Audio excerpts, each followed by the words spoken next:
Naira perfume लगा लो, dryer ले लो।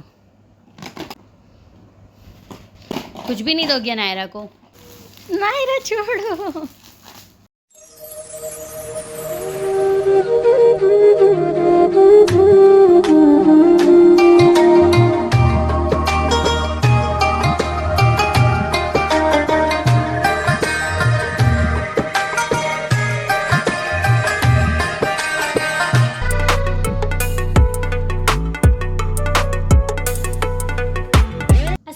My to family, welcome back to my YouTube channel. Hopefully you all are doing good. आज जो है वो 8वां रोज़ा है और उसका व्लॉग मैं बना रही हूँ। अभी जाने लगी किचन में, 3 बज रहे हैं तकरीबन। और वैसे ना नॉर्मली 2-3 दिन से इतना खास मैं इफ्तार नहीं बना रही थी, लेकिन आज जो है वो घर पर मेहमान आ रहे हैं तो मैंने सोचा कि मैं कुछ एक्स्ट्रा बना लेती हूँ।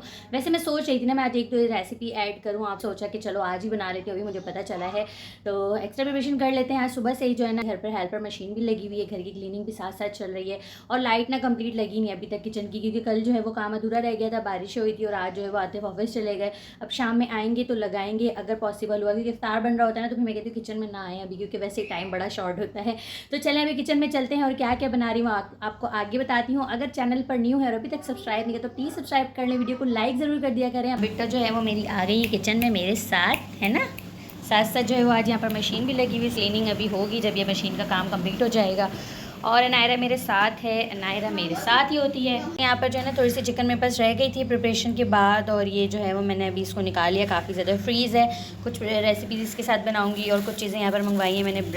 ब्रेड के साथ भी कुछ बना लेते हैं, अंडे हैं साथ, और दही है, चाट वगैरह और दही भल्लों के लिए। साथ मैंने ना आज बीफ में मेरा दिल हो रहा था कि मैं बीफ स्टू या कुछ ऐसा बना लूँ। सबसे पहले तो मैं बहुत सारे आलू बॉइल्ड होने के लिए रख रही हूँ, क्योंकि बहुत सारी रेसिपीज़ में आलू जो है वो हम ऐड करते हैं। चनों के लिए भी पहले आलू बॉइल्ड होने के लिए रखना है। चिकन मैंने रख दी है और बाकी ये ब्रेड है, इसके जो है ना हम एजेस काट लेते हैं। नायरा देख कैसे रही है, जैसे काम सीख रही हो। सीख रही हो, काम सीख रही हो। चलना कुछ काम करके देंगे। इसे देखो कितना गंद कचरा निकला है। ये वाली झाड़ू फजूल होती है बिल्कुल। अभी इसके कपड़े आए हैं, वो भी इसमें वीडियो बना रही थी। अच्छा, 3000 में फ्रॉक वाला कपड़ा है, अच्छा सा। ये ब्लू कलर का तुम्हारा सूट नहीं है जो मैंने अभी धोया है। अच्छा। जब तक आलू और चिकन मैंने बॉईल के लिए रखा हुआ था, साथ साथ मैंने सोचा मैं ब्रेड के एजेस कट कर लेती हूँ, क्योंकि आज मैं बना रही थी ब्रेड चिकन पॉकेट। और यहाँ मेरी और आंटी की साथ साथ बातें भी चल रही थी। अच्छा लगता है ना, सम टाइम जो है वो आंटी आती हैं तो कभी हम अपनी बात कर लेते हैं, कभी वो मुझे कुछ बताती हैं, कभी मैं उन्हें कुछ बताती हूँ, तो अच्छा टाइम स्पेंड हो जाता है। थोड़ी बोरियत भी जो है ना वो फील नहीं होती, अच्छा लगता है कभी कभी। और यहाँ पर जो है ना मैं थोड़ी देर बैठ गई थी बच्चों के साथ, क्योंकि जब तक आलू बॉईल कर रही थी और बाकी काम हो रहे थे घर के, तो मैंने सोचा मैं थोड़ी देर बच्चों के पास बैठ जाती हूँ। और इनको भी ना साथ साथ देखना पड़ता है। ये कुछ मेरा का ब्यूटी बॉक्स है और मेरा जो है ना इसे नायरा के साथ बिल्कुल भी शेयर करना पसंद नहीं करती है। बस आए तो दोनों साथ साथ ही बैठी होती हैं, साथ साथ खेलती हैं, लेकिन मेरा को पसंद नहीं कि उसके टॉय को कोई हाथ लगाए, स्पेशली नायरा तो बिल्कुल भी ना लगाए। अच्छा, यहाँ पर ना आज सुबह ही मुझे मेरा पार्सल रिसीव हुआ। यहाँ पर मैंने मेरा के लिए एक ड्रेस मंगवाया ईद के लिए, क्योंकि जो है ना मैं इसे ट्रेडिशनल टाइप ड्रेस बनाना चाह रही थी इस बार। और मैंने जो है वो बहुत सर्च किया, मुझे नहीं मिला। मार्केट में मैं ढूंढ कर आई थी लेकिन मुझे नहीं मिला। इसके बाद तो मैं खैर गई नहीं मार्केट, क्योंकि मेरा की तबीयत ठीक नहीं थी। और ये कराची से ही मेरा पार्सल आया था, तो बिल्कुल पैक होकर नहीं आया था, लेकिन ये आया था एयरलिफ्ट के कुरियर सर्विस से। और यहाँ पर जो है ना वो पैकिंग इसलिए नहीं थी क्योंकि कराची टू कराची ना आप पार्सल चेक करके ले सकते हो, बहुत ईजी हो जाता है। तो 1-2 दिन पहले ही मैं लाइव सेशन देख रही थी, तो मैंने देखा कि अच्छा सा ड्रेस था और इसके जो है ना वो अच्छे पैनल्स, ये सारी चीज़ें भी थी। तो मैंने सोचा स्टिच होने के बाद ना बहुत अच्छी से ट्रेडिशनल से ड्रेस जो है वो तैयार हो जाएगा। तो ये मैंने जो है वो मेरा के लिए ऑर्डर किया था। अच्छा, यहाँ पर जो है ना मैं अब आ गई हूँ किचन में। ब्रेड मैंने जो है ना एडजस्ट कट करके इसको कवर अप करके रख दिया था, क्योंकि इसमें हवा ना लगे। और साथ साथ जो है ना मैं यहाँ पर सालन भी बना लेती हूँ, क्योंकि मैंने बताया था मेरा जो है वो ये चीज़ें नहीं खाती, तो मैं उसे जो है वो कुछ बना कर देती हूँ। तो यहाँ पर साथ साथ ना मैं स्टू बना रही थी और कुछ जो है वो मसाले इसमें ऐड करूँगी। और साथ साथ बना लेने से ठीक रहता है, क्योंकि इफ्तार के बाद तो सालन बनाने की हिम्मत नहीं होती और बस बर्तन धोकर और चाय पीकर रेस्ट करने को दिल करता है।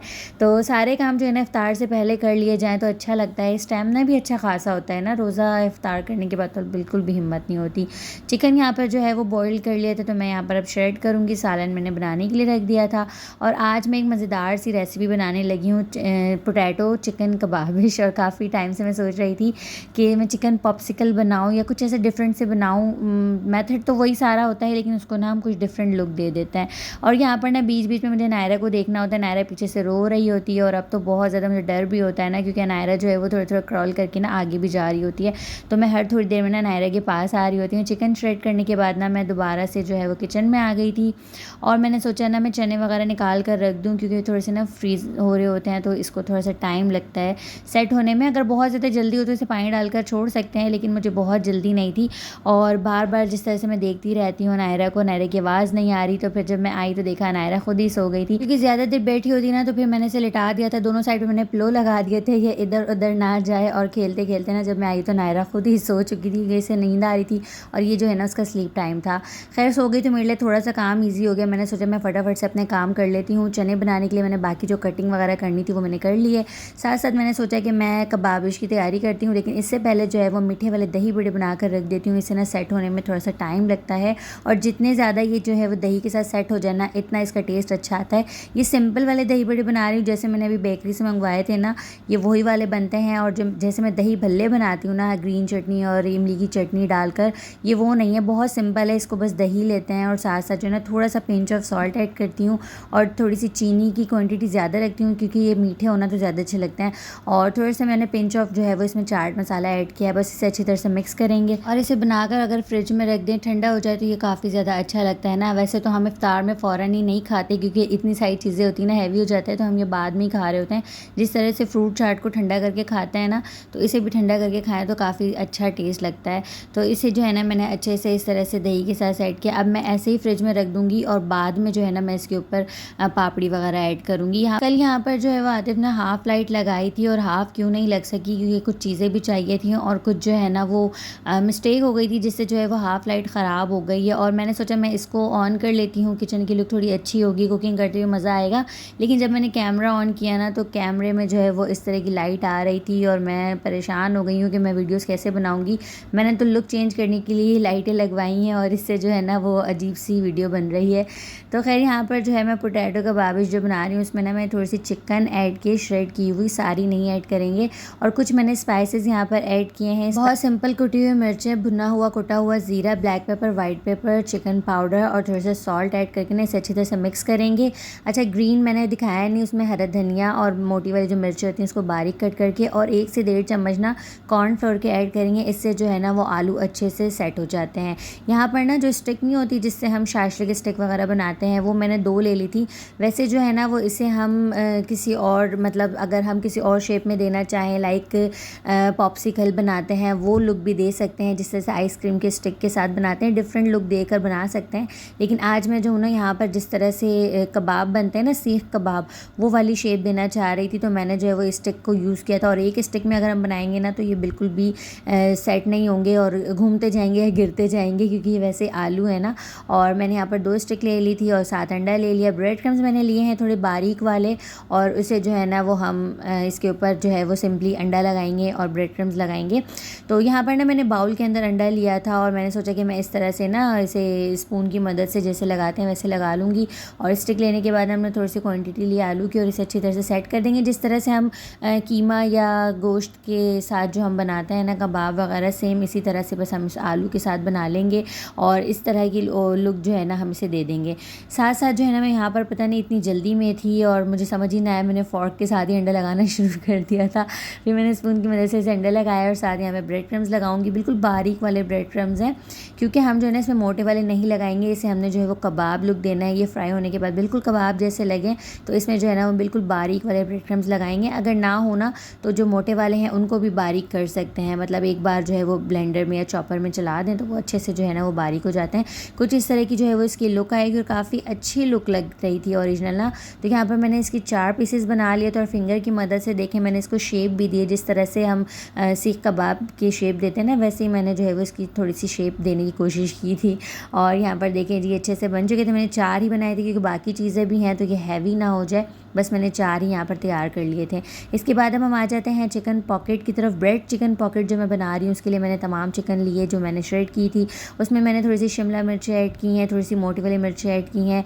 अब मैं यहाँ पर ब्लैक पेपर, वाइट पेपर, थोड़ी सी चिकन पाउडर और थोड़ी सी ना कुटी हुई मिर्चें ऐड करूँगी। स्पाइसेस तो अपनी मर्ज़ी से कोई से भी डाल सकते हैं, यहाँ पर मैं भी अपनी मर्ज़ी से ही डाल रही होती हूँ जो भी मुझे स्पाइसेस समझ आ जाता है।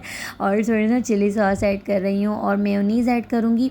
मेयोनीज़ ना हम लोग जो है वो अब ये हेलमेंस का यूज़ करते हैं, इससे पहले हम सिंपल वाले लेते थे, लेकिन जब से ये न्यू हमने ट्राई किया था ना हमें इसका टेस्ट ज़्यादा अच्छा लगा था, तो अभी ये यूज़ कर लेते हैं ना, इससे भी टेस्ट थोड़ा सा अच्छा आ जाता है। और मेयोनीज़ एक साथ बहुत सारे नहीं ऐड करेंगे, थोड़े थोड़े से ऐड करते जाएंगे, मिक्स करेंगे। इसकी कंसिस्टेंसी ना कुछ इस तरह की होनी चाहिए। तो मैंने जो है ना इसमें बाद में 1.5-2 चम्मच और मेयोनीज़ ऐड करके इसे इस तरह से मिक्स कर लिया था।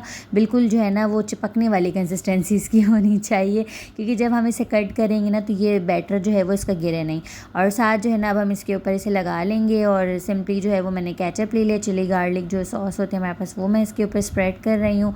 और थोड़ी सी जो है ना हम इसके ऊपर क्वांटिटी अच्छी खासी लगाएंगे, क्योंकि ब्रेड के साथ जो है ना वो कम बैटर हो तो फिर उसका टेस्ट थोड़ा सा मीठा मीठा सा फ्लेवर हो जाता है। और ये हमने थोड़ा सा स्पाइसी सा बनाना है, तो हमने जो है ना इसके बैटर को भी थोड़ा स्पाइसी रखा था कुटी हुई मिर्चों, ग्रीन मिर्चों के साथ। और साथ साथ जो है ना हम इसमें बैटर भी थोड़ा सा ज़्यादा ऐड करेंगे। तो मैंने यहाँ पर जो है ना सिंपल 4 ब्रेड के साथ मैंने इसको बना लिया था और बाकी का प्रोसेस मैंने सोचा मैं बाद में करूँगी। थोड़ी देर के लिए हमारी लाइट चली गई थी, तो मैंने सोचा मैं अपने बाकी के काम कर लूँ, टाइम ज़ाया किए बिना। और यहाँ पर मैंने गरमा लिया है, उसको जो है मैं कट कर रही हूँ, क्योंकि कल आतिफ लेकर आए थे ना तो काफ़ी अच्छा लगा था हम लोग को, और इसका टेस्ट भी जो ना काफ़ी मीठा मीठा सा था। तो आज मैंने आतिफ से यही मंगवा लिया था और साथ साथ मैंने शरबत भी बना लिया था। और मैंने सोचा मैं चने की चाट भी रेडी करके रख देती हूँ, उसके बाद जो है ना वो ब्रेड का बाकी काम करूँगी, क्योंकि इसमें ना थोड़ा सा टाइम भी लग जाता है। और मेरी ना एक आदत है, मैं सोचती हूँ कि मैं किचन भी साथ साथ जो है ना वो समेटती जाऊँ, क्योंकि ना फिर एक साथ किचन बहुत ज़्यादा मैस हो जाता है, फिर काम समझ में भी नहीं आते। तो मैंने सोचा ना मैं एक एक काम करती जाऊँ और साइड करती जाऊँ, फिर बीच बीच में बच्चों को भी देखना पड़ता है। यस यू नो, पॉडी वाला मसला वो भी मदर को देखना पड़ता है। इसमें छिपाने वाली क्या बात है, जो मदर है उनको पता होगा कि काम के बीच में जो है ना अगर बच्चे ये वाले काम कर दे तो फिर बड़ा ही गुस्सा आ रहा होता है। 15 मिनट जो है ना वो वहाँ वेस्ट हो जाते हैं। तो यहाँ पर जो है ना मैंने सोचा मैंने दही बड़े शरबत ये चीज़ें तो कर ली हैं, मैं चाट बनाकर भी साइड कर देती हूँ। इसके बाद जो है ना ब्रेड क्रम्स लगाऊंगी और वो काम करूँगी, उसमें थोड़ा सा ना टाइम लग जाता है। तो यहाँ पर जो है वो साथ साथ क्लीनिंग भी करनी चाहिए। बाउल वगैरह अगर आपने इसी में सर्व करना है तो मेक श्योर कि इसको अच्छे से क्लीन अप भी करें। डेकोरेशन अच्छी होनी चाहिए, घर पर अगर कोई गेस्ट आ रहे हो या ख़ुद के लिए भी अगर करें तो बहुत अच्छे से सर्व करें। और साथ यहाँ पर जो है मुझे इसी बाउल में सर्व करना था, तो मैंने इसे क्लीन अप किया और पापड़ी से इसको सर्व कर दिया। अब मैं यहाँ पर जो है ना ब्रेड चिकन पॉकेट के जो है वो बाकी काम करूँगी। यहाँ पर अब मैंने ना दूसरे वाले ब्रेड क्रम्स लिए हैं जो मैं नॉर्मली यूज़ करती हूँ। ये वाले जो ब्रेड क्रम्स होते हैं ना, इससे जो है वो आप पोटैटो कटलेट्स बना लें या किसी चीज़ के ऊपर भी आप इसकी कोटिंग करते हैं ना तो ये ठीक कर देता है उसको। और जो दूसरे वाले ब्रेड क्रम्स मैंने यूज़ किए थे उसमें स्टिक वाले में, तो वो जो है ना सॉफ्ट सॉफ्ट सी चीज़ बनती है उससे। दोनों ब्रेड क्रम्स बहुत डिफरेंट है, ये जो है ना बहुत ज़्यादा हार्ड कर देते हैं कटलेट्स अगर हम बनाएं तो यहाँ पर ना मैं ये वाले ब्रेड क्रम्स यूज़ कर रही थी, इसलिए क्योंकि मुझे ना ये थोड़े से क्रिस्पी से चाहिए थे। तो क्रिस्पी करने के लिए ना मैं ये वाले ब्रेड क्रम्स यूज़ करती हूँ। यहाँ पर ना देखें इसके कॉर्नर एजेस जो है ना बहुत अच्छे से हम लॉक करेंगे। और अभी हम कट बिल्कुल भी नहीं करेंगे कि हम इसके पॉकेट बना रहे हैं ना, तो हम बाद में कट करेंगे। अगर हमने इसे अभी कट कर दिया तो फिर हम इसे जो हम इस तरह की कोटिंग करते हैं ना ब्रेड क्रम्स के साथ, अंडे के साथ, तो ये बिल्कुल फिक्स हो जाते हैं हर तरफ से, इसलिए जो है ना हम इसे बाद में कट करेंगे। यहाँ पर ये देखें ये 2 टाइप्स के मेरे पास ब्रेड क्रम्स है, एक जो है वो बहुत ही पेस्ट टाइप है, बहुत स्मूथ, और एक जो है ना वो थोड़े से क्रंची से हैं। तो यहाँ पर जो है ना वो जितने बैटर मैंने बनाया था उससे 4 ब्रेड बन गए थे, लेकिन ये 4 के 8 पीसेस बन जाएंगे। तो मैंने जो है ना 2 को फ्रीज़ कर दिया था, इसे फ्रीज़ करके भी इजीली रख सकते हैं। और बाकी यहाँ पर देखें जी पोटैटो जो बच गए थे उसके जो है वो इस तरह से मैंने कटलेट शेप देकर इसे भी फ्रीज़ कर लिया था, क्योंकि बहुत ज़्यादा जो है ना फ्राई नहीं कर रही थी, फिर रह जाती हैं चीज़ें। और मैंने तो बताया नहीं, आज इफ्तार में मेरा भाई आ रहा था छोटा मुझसे, और अक्सर जो है ना वो यहाँ से जो है वो ऑफ़िस करीब है तो कभी कभी जो है वो चक्कर लगा लेते हैं। आज जो है वो मिरहा की तबीयत का सुनकर जो है वो उसे पता था, तो उसने कहा कि मैं चक्कर भी लगा लेता हूँ साथ इफ्तार इफ्तार भी कर लूँगा। तो इसलिए जो है ना मैं यहाँ पर ये चीज़ें बना रही थी, ब्रेड वाली चीज़ें उसे बहुत ज़्यादा पसंद है। तो फटाफट ना मैंने सोचा कि मैं आज ये वाली चीज़ें बना लेती हूँ। और यहाँ पर देखें जी पोटैटो चिकन कबाबिश जो मैंने बनाए थे इसे फ्राई कर लिया और दिखने में बिल्कुल कबाब जैसे लग रहे थे। और देखें इस तरह से जो है ना हमने इसे फ्राई कर लिया था, हर तरफ से इसे फ्राई करेंगे और इसे अब कट करेंगे। अगर अब हम कट करेंगे ना तो फिर ये पॉकेट स्टाइल बन जाता है। बिल्कुल देखें इस तरह से ना इसकी बहुत अच्छी सी प्यारी सी लुक आई थी। अगर इसे बहुत ज़्यादा अच्छा बनाना चाहें तो इसके अंदर चीज़ भी ऐड कर सकते हैं। मैंने नहीं किया था क्योंकि बहुत हैवी हो जाता। अच्छा यहाँ पर ना टाइम सिर्फ 5 मिनट का रह गया था और फ्राइंग का काम मेरा अभी तक चल रहा था और मैं बहुत ज़्यादा परेशान हो रही थी। यहाँ जो है ना देर इसलिए हो गई थी क्योंकि ना काम सिलेंडर पर हो रहा था, गैस हमारी आ नहीं रही थी। पता नहीं क्या इशू है कि फ्राइंग टाइम पे जो है ना वो गैस नहीं आ रही होती और एक ही चूल्हे पर जब काम होना तो बहुत मसले हो जाते हैं। और प्रिपरेशन वाली चीज़ें जो होती हैं ना जिस दिन हम करते हैं उस दिन काफ़ी ज़्यादा लेट हो जाते हैं। इसलिए जो है ना वो रोल समोसे वाली चीज़ें जो है वो लोग रमज़ान से पहले बना कर रख लेते हैं, बहुत आसानी हो जाती है। लेकिन अगर रमज़ान में भी 1-2 चीज़ भी बनाने हम बैठे ना तो टाइम ऐसे निकल जाता है बिल्कुल भी पता नहीं चलता। और यहाँ पर देखें जी दही बड़े जो है वो मैंने उसे भी पापड़ी और थोड़े से चाट मसाले के साथ सर्व कर लिया था। यहाँ पर माशाल्लाह से हमारे जो है ना इफ्तार की वाली लुक है और टाइम बिल्कुल भी नहीं था, दुआ हो रही थी तो फटाफट से हमने इफ्तार लगाना था। लेकिन आज हुआ क्या था कि साथ साथ मैंने बस किचन की क्लीनिंग नहीं की थी, बस मैं फ्राई में लग गई थी और फटाफट जो है वो सारे काम किए। किचन को मैंने वैसे ही छोड़ दिया, मैंने कहा आज जो है ना वो सारे काम मैं बाद में करूँगी किचन क्लीनिंग की। इफ्तार कर लेते हैं पहले, टाइम देखें बिल्कुल इफ्तार का हो चुका था। लेकिन फिर भी अल्हम्दुलिल्लाह जो है वो ऑन टाइम सारी चीज़ें बन गई थी। अभी तक ऐसा नहीं हुआ प्रिपेयर ना हुई और अजान हो गई हो। यहाँ पर जो है ना साथ साथ मैंने चाय भी बना ली थी और मेरे भाई ने आतिफ ने चिकन पोटैटो कबाबिश की बहुत ज़्यादा तारीफ़ की। पॉकेट चिकन भी बहुत टेस्टी बना था लेकिन उसकी ज़्यादा तारीफ़ की थी। और यहाँ पर ना लाइट भी कंप्लीट लग चुकी है लेकिन आतिफ के फ़ोन में वैसे ही नहीं आ रही जैसे मेरे मोबाइल में आ रही थी, पता नहीं क्यों। चलें जी अपना बहुत सारा ख्याल रखिएगा, ब्लॉग को करते हैं एंड वीडियो को लाइक कर दीजिएगा। तब तक के लिए अल्लाह हाफ़िज़, फ़ी अमानिल्लाह।